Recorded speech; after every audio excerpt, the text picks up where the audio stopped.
होतं। अशा तऱ्हेनं माझं माध्यमिक शिक्षण पूर्ण झालं। त्यावेळेसच मला एका मित्राच्या लग्नाची पत्रिका आली आणि त्यांनी सांगितलं माझ्या लग्नात यायला। उच्च वर्गीय पोरगा होता, मी त्याच्या लग्नात जाऊ लागलो वरीतीत आणि त्या लोकांनी पाहिलं, अरे हा शूद्र समाजाचा पोरगा आपल्या सोबत चालतो। मला वरातीतून काढून टाकलं आणि माझा अपमान केला। मी घरी रडलो, रात्र झालं, जेवत नव्हतो। वडील म्हणाले, अरे ज्योती जेवण करून घ्या। अहो बाबा, माझ्या वरातीत अपमान केला, अरे तू सुखरूप घरी आला हेच आम्हाला पुण्य झालं, नाहीतर काय झालं असतं काही समजलं नसतं। मी तडफडू लागलो, विचार करू लागलो, हा उच्च नीच भेदभाव का?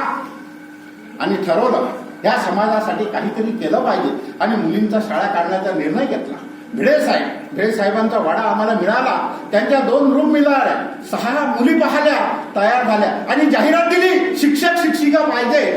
कोणीही पुढे आला नाही, कारण काय, शिक्षणासाठी स्त्रियांना शिक्षण देण्याची हजारो वर्षाची बंदी तुटणार होती आणि जो पुढे येणार त्यालाच तोडून टाकण्यात येणार होतं। पगार देऊन आज एक जाहिरात दिली तर हजारो लोक साहेबाकडे येतात, आमचा मुलगा घ्या, आमचा मुलगा घ्या। माझ्या शाळेत कोणी शिक्षण द्यायला पगारी तयार नव्हतं।